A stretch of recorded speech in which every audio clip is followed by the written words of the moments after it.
Pascal Fruquet. Bonjour Jean-Philippe Denis. Pascal Fruquet, vous êtes doctorant laboratoire l'IREM de l'IAE Pau Bayonne.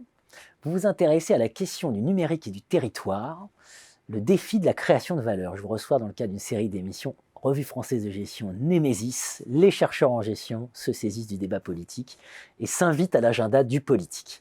Et ce thème-là, vous le travaillez avec David Carassus, professeur à l'IAE Pau Bayonne, Didier Chabot, professeur à l'IAE Paris-Sorbonne Business School, et Pierre Marin, qui est chercheur associé à l'IAE Pau Bayonne. Vous proposez de mobiliser un concept, celui de co-création de valeur, dans le cadre du pilotage des politiques publiques numériques. Qu'est-ce que vous entendez par là? Alors, par la co-création de valeur, déjà, on entend, pour simplifier, toutes ces situations où la valeur n'est pas créée de façon descendante depuis un producteur vers un consommateur, mais co-construite par une agrégation de savoir et de connaissances.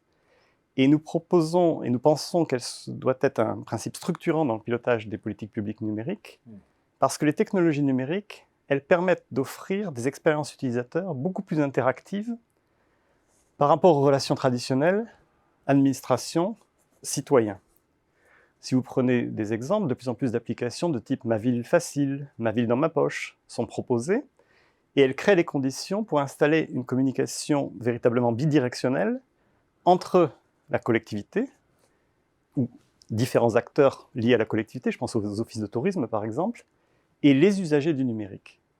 Et le terme d'usager, il a beaucoup d'importance dans cette approche par la co-création de valeur, parce qu'il permet de dépasser les retours d'information des seuls citoyens pour adresser l'ensemble des habitants d'un territoire, quelle que soit leur durée de résidence sur ce territoire. Et je pense à certaines villes touristiques qui passent de 25 000 habitants à 110, 115 000 habitants sur une certaine période.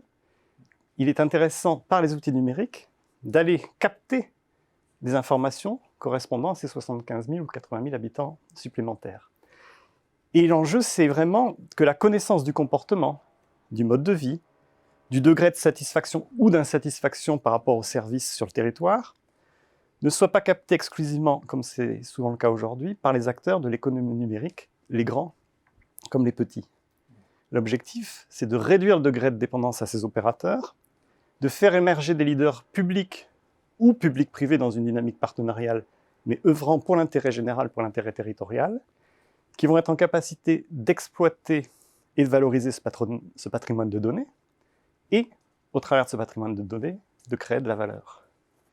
Dernier point, finalement, l'État, voilà, peut-il aider réellement les collectivités locales, les acteurs des territoires, à relever l'ensemble des défis que vous soulevez? Alors l'État a d'abord un rôle essentiel à jouer pour toutes les questions qui vont impacter cette chaîne de valeur, mais qui ne relèvent pas directement de la compétence des territoires. Exemple, la régulation des GAFAM, la fiscalité des GAFAM, la souveraineté numérique, est-ce que la France doit avoir un cloud souverain par exemple? Exemple, la cybersécurité. L'État joue également un rôle, qui fonctionne déjà aujourd'hui au travers de différents organismes, de soutien financier et méthodologique.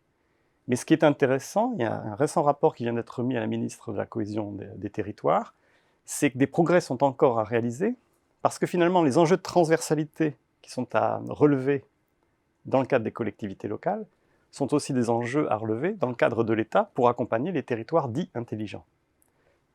Le troisième levier d'action que l'État a engagé notamment depuis l'automne dernier avec un appel à projet Territoires intelligents et durables, c'est de soutenir des dynamiques, les soutenir financièrement.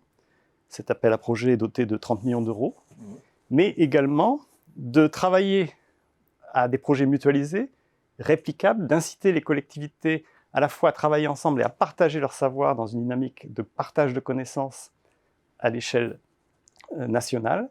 Et ce sera donc intéressant, à l'aube de ce nouveau quinquennat, de voir quelles suites vont être données à cet appel à projet. Est-ce que c'est le signe d'une série d'appels à projets à venir? Et comment ce type d'appel à projet, avec l'accent qu'ils mettent sur la recherche de solutions et de réplicabilité, va permettre de relever ce défi de la création de valeur dans les territoires.